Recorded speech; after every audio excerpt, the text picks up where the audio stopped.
ডাঙৰীয়া অকল structural matter মথাউৰি বনোৱাৰ বাহিৰে আৰু কি ব্যৱস্থাৰে আচলতে অসমৰ বানপানী সমস্যাৰ বিশেষকৈ ব্ৰহ্মপুত্ৰ নদীৰ খহনীয়া আৰু বানপানী সমস্যাৰ স্থায়ী সমাধান কৰিবৰ কাৰণে ব্যৱস্থা ল'ব খুজিছে এইটো কথা জনালে ভাল।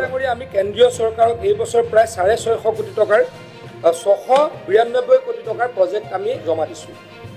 অধ্যক্ষ ডাঙৰীয়া তাতে 15টা আমি ৰিজাৰ্ভাৰ বনাবলৈকে প্ৰস্তাৱ দিছোঁ। আচলতে যিটো কেন্দ্ৰীয় গৃহমন্ত্ৰী সন্মানীয় অমিত শ্বাহ ডাঙৰীয়াই কৈছিলে যে অসমত পুখুৰী বনোৱা হ'ব আৰু অসমৰ বানপানী প্ৰতিৰোধ কৰা হ'ব, তেতিয়া অধ্যক্ষ ডাঙৰীয়া বহু ব্যক্তিয়ে পুখুৰী বনোৱাটোক লৈ তাচ্ছিল্য কৰিছিল। অখিল গগৈ ডাঙৰীয়া কৰিছিল নাই নাজানো, কিন্তু বহু ব্যক্তিয়ে তাচ্ছিল্য কৰিছিল। আজি তেখেতে ক'লে যে ৰিজাৰ্ভাৰ বনাব লাগে। আচলতে গৃহমন্ত্ৰী ডাঙৰীয়া হিন্দীত কৈছিলে, তেখেতে পুখুৰী বুলি ক'লে, আৰু আপুনি ইংলিছত ক'লে, মই ইংলিছত ক'লোঁ ৰিজাৰ্ভাৰ বুলি ক'লোঁ। ডিফাৰেঞ্চ এইটোৱে। অধ্যক্ষ ডাঙৰীয়া কেন্দ্ৰীয় চৰকাৰে আমাক কথা দিছে যে অতি সোনকালেই অসম চৰকাৰক প্ৰায় 600-650 কোটি টকা দিব, আৰু আমি ইতিমধ্যে 15টা আমি ৰিজাৰ্ভাৰ বনাবলৈকে DPR বনাই কেন্দ্ৰীয় চৰকাৰক জমা দিছোঁ।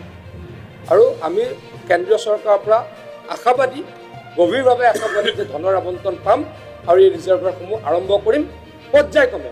15টা ৰিজাৰ্ভাৰ অধ্যক্ষ ডাঙৰীয়া অসমৰ বানপানীৰ সমস্যা সম্পূৰ্ণ সমাধান হ'ব বুলি নকওঁ, কিন্তু অধ্যক্ষ ডাঙৰীয়া এটা কথা ঠিক যে আমি ষ্ট্ৰাকচাৰেল যিখিনি আমি কাম কৰিছোঁ তাতো যথেষ্ট বানপানীৰ সমস্যা সমাধান হৈছে।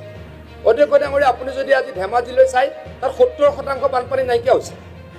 আজি আপুনি মৰিগাঁও জিলালৈকে চাওক, 70% বানপানী নাইকিয়া হৈছে। তেখেতৰ সমষ্টিতে মথাউৰি বনাব লাগে বুলি মথাউৰি বনাই দিছোঁ, বানপানী নিশ্চয়কৈ তেখেতৰ সমষ্টিটো কম হৈছে। মাজুলীত বানপানী, লখিমপুৰত বানপানীৰ সমস্যা সমাধান নিশ্চয়কৈ 70%লৈকে হৈছে বুলি মই দৃঢ়তাৰে কওঁ। অধ্যক্ষ ডাঙৰীয়া BTCত আপোনাৰ সমষ্টিত আমি কেনেকৈ শুক্লাই নদীত কি কাম কৰিছোঁ, তাত কেনেকৈ সুফল পাইছোঁ আপুনি নিশ্চয়কৈ জানে। অধ্যক্ষ ডাঙৰীয়া এনেকৈ মই আকৌ কৈছোঁ, কেতিয়াও কোনো আমি ছেম আমাৰ ৱৰ্ল্ড বেংকৰ কাম আমি ক'ত কৰিছোঁ, বৰপেটাতে কৰিছোঁ, গোৱালপাৰাত কৰিছোঁ, লাহৰীঘাটত কৰিছোঁ। সকলো অসমৰ প্ৰত্যেকটো সমষ্টিতে পুঁজি সাপেক্ষে কৰিবলৈকে চেষ্টা কৰিছোঁ।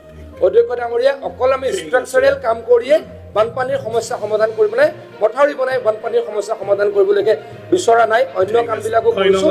এই ক্ষেত্ৰত আমি আগবাঢ়িছোঁ। ধন্যবাদ।